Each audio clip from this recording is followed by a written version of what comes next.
ফিলিস্তিনি এক মহিলার সামনে ইসরায়েলি হাইওয়ানগুলো, ইসরায়েলি পশুগুলো, কুকুরগুলো আরেকটা কুকুর লেলিয়ে দিয়েছিল। সেই মহিলা, আমার মায়ের নাম, সেই বোনের নাম হচ্ছে দাউলাত আল তানানি। কুকুর লেলিয়ে দিয়েছিল এবং কুকুর পরবর্তীতে তার মুখে দংশন করেছে, তার চোখ নষ্ট করেছে, তার শরীরের উপর আঘাত করেছে। তিনি হসপিটালে ভর্তি হয়েছেন, চিকিৎসা নিয়েছেন এবং আরবের অনেক সাইট দেখলাম যে এটাকে খুব ফলাও করে এই বিষয়টাকে প্রকাশ করেছে। প্রশ্ন হচ্ছে যে আমাদের করণীয় কি? আজকে যদি আপনার মাকে করতো, আপনি কি করতেন? আজকে যদি আপনার অন্তঃসত্ত্বা বোনকে করতো, আজকে যদি আপনার কলিজার টুকরা মেয়েকে করতো, আপনি কি করতেন? আপনি কি চুপ করে বসে থাকতেন? নিঃসন্দেহে না। তাহলে আপনি তাদেরকে প্রতিরোধ করার জন্য বা প্রতিহত করার জন্য কিন্তু অ্যাকশন নিতেন এবং চেষ্টা চালাতেন। কুরআনুল কারীমের সূরা নিসার ৭৫ নম্বর আয়াতের মধ্যে আল্লাহ সুবহানাহু ওয়া তাআলা কি বলছে একটু খেয়াল করি। আল্লাহ সুবহানাহু ওয়া তাআলা বলছেন, ওমা লাকুম লা তুকাতিলুনা ফি সাবিলিল্লাহ ওয়াল মুস্তাদআফিনা মিনার রিজালি ওয়ান নিসাই ওয়াল উলদানিল্লাযিনা ইয়াকুলুনা রব্বানা আখরিজনা মিন হাযিহিল ক্বরিয়াতি যালিমি আহলুহা ওয়াজআল লানা মিন লাদুনকা ওয়ালিয়্যা ওয়াজআল লানা মিন লাদুনকা নাসীরা। আল্লাহ সুবহানাহু ওয়া তাআলা বলছেন, তোমাদের কি হয়েছে? তোমরা আল্লাহর পথে যুদ্ধ করছো না, অথচ নারী পুরুষ এবং শিশুদের মধ্যে যারা দুর্বল তারা বলে, হে আমাদের রব, আমাদেরকে অত্যাচারী এবং এই নগর হতে নিষ্কৃতি দেন এবং স্বীয় সন্নিধান হতে আমাদের পৃষ্ঠপোষক এবং নিজের নিকট হতে আমাদের জন্য সাহায্যকারী প্রেরণ করেন। তার মানে নারীরা পুরুষরা সবাই নিষ্কৃতি চান। নিষ্কৃতি, নারীরা শিশুরা সাধারণত যুদ্ধে যায় না। যুদ্ধে যায় কারা? মুজাহিদরা। আমাদের বাংলাদেশে আমরা সাধারণত এখন দেখি যে জিহাদের কথা বা যুদ্ধের কথা আসলেই মানুষ জঙ্গিবাদের সাথে জিহাদকে বা যুদ্ধকে ট্যাগ লাগায় দেন। মোটেও না। জিহাদকে কেউ যদি অস্বীকার থাকে তার সে কাফের হয়ে যাবে, তার ঈমান থাকবে না ভাই। জিহাদকে কেউ যদি অস্বীকার করে তার ঈমান থাকবে না, সে কাফের হয়ে যাবে।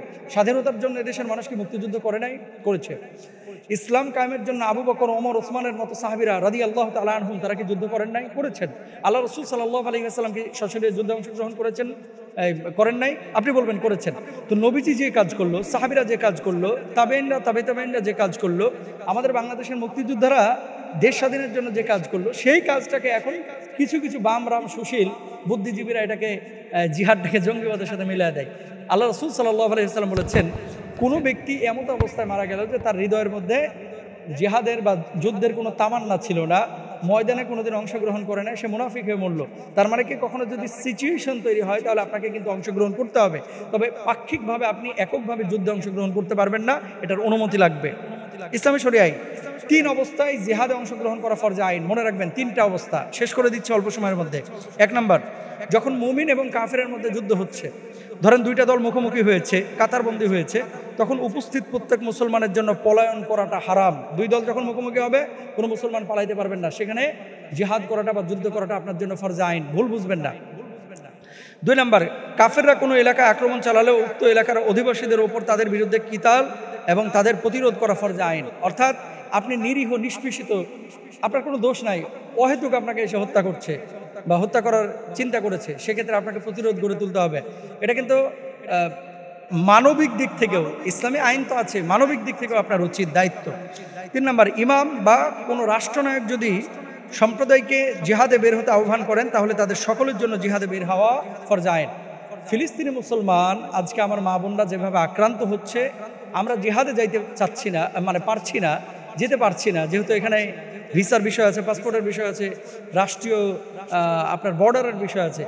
অন্তত মনে মনে তাদেরকে ঘৃণা করা, তাদের পণ্য বয়কট করা, তাদের জন্য সাহায্য সহযোগিতার ব্যবস্থা করা, তাদের জন্য আল্লাহর কাছে দোয়া করা এবং তাদের পক্ষে যারা আছে তাদের পক্ষে আমাদের অবস্থান গ্রহণ করা, এটা ইনশাআল্লাহ তাআলা আল্লাহ তাআলা আমাদেরকে সওয়াব দিবেন। এবং আমাদেরকে যদি অন্তরে আকাঙ্ক্ষা থাকে তাহলে জিহাদে বা তাদেরকে সাহায্য সরাসরি করলে যে পরিমাণ আল্লাহ সুবহানাহু ওয়া তাআলা সওয়াব দিতেন, সেই সওয়াবের ব্যবস্থা করবেন ইনশাআল্লাহ তাআলা।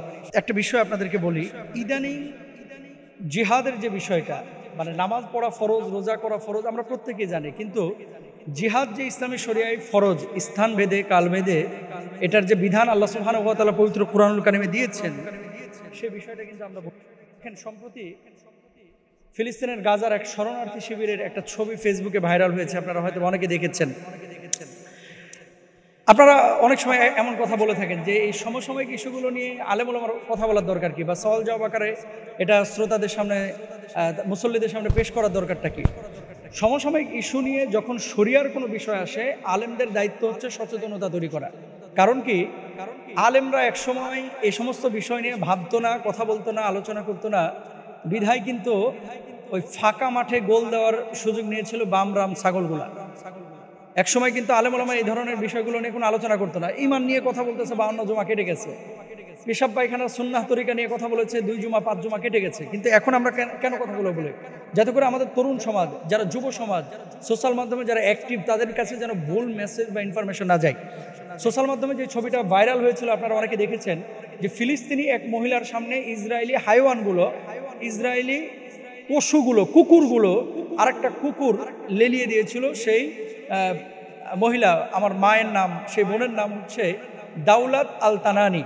এই দাউলাত আল তানানি শরণার্থী শিবিরে তিনি ছিলেন। তো দাউলাত আল তানানির মানে সামনে কুকুর লেলিয়ে দিয়েছিল সে এলাকা, তিনি ছাড়ছিলেন না বলে। আপনাকে একটা কথা বলি, আপনার যেটা মাতৃভূমি, আপনার যেটা জন্মভূমি, আপনার যেটা আবাসভূমি, যেখানে আপনি বড় হয়েছেন, যেখানকার মাটির গন্ধ শুনে আপনার শৈশব কেটেছে, যেখানকার পানির স্বাদ আপনি পেয়েছেন, যে এলাকার ঘাসের গন্ধ আপনি পেয়েছেন, যে এলাকার শিশির ভিজা সকালে আপনি আপনার পা দিয়ে স্পর্শ করেছেন, যে এলাকার মানে আপনার মাঠ ঘাট সব কিছু আপনার চেনা, খুব সহজে কিন্তু আপনি সেই এলাকা ছাড়বেন না, বড় কোনো প্রয়োজন না হলে। দাউলাত আল তানানিকে তারা বলেছিল যে সেখান থেকে সরে যেতে। আমি যতটুকু পড়াশোনা করে জানলাম আর কি, কিন্তু তিনি ছাড়তে রাজি হন নাই সেই এলাকা। পরে কুকুর লেলিয়ে দিয়েছিল এবং কুকুর পরবর্তীতে তার মুখে দংশন করেছে, তার চোখ নষ্ট করেছে, তার শরীরের উপর আঘাত করেছে। পরবর্তী যে সিচুয়েশনটা, তিনি হসপিটালে ভর্তি হয়েছেন, চিকিৎসা নিয়েছেন এবং আরবের অনেক সাইট দেখলাম যে এটাকে খুব ফলো করে এই বিষয়টাকে প্রকাশ করেছে। প্রশ্ন হচ্ছে যে আমাদের করণীয় কি? আজকে যদি আপনার মাকে করতো, আপনি কি করতেন? আজকে যদি আপনার অন্তঃসত্ত্বা বোনকে করতো, আজকে যদি আপনার কলিজার টুকরা মেয়েকে করতো, আপনি কি করতেন? আপনি কি চুপ করে বসে থাকতেন? নিঃসন্দেহে না। তাহলে আপনি তাদেরকে প্রতিরোধ করার জন্য বা প্রতিহত করার জন্য কিন্তু অ্যাকশন নিতেন এবং চেষ্টা চালাতেন। কুরআনুল কারীমের সূরা নিসার 75 নম্বর আয়াতের মধ্যে আল্লাহ সুবহানাহু ওয়া তাআলা কি বলছে একটু খেয়াল করি। আল্লাহ সুবহানাহু ওয়া তাআলা বলছেন, ওমা লাকুম লা তুকাতিলুনা ফি সাবিলিল্লাহ ওয়াল মুস্তাদআফিনা মিনার রিজালি ওয়ান নিসাই ওয়াল উলদানিল্লাযিনা ইয়াকুলুনা রব্বানা আখরিজনা মিন হাযিহিল ক্বরিয়াতিয যালিমি আহলুহা ওয়াজআল লানা মিন লাদুনকা ওয়ালিয়্যা ওয়াজআল লানা মিন লাদুনকা নাসীরা। আল্লাহ সুবহানাহু ওয়া তাআলা বলছেন, তোমাদের কি হয়েছে? তোমরা আল্লাহর পথে যুদ্ধ করছো না, অথচ নারী পুরুষ এবং শিশুদের মধ্যে যারা দুর্বল তারা বলে, হে আমাদের রব, আমাদেরকে অত্যাচারী এবং এই নগর হতে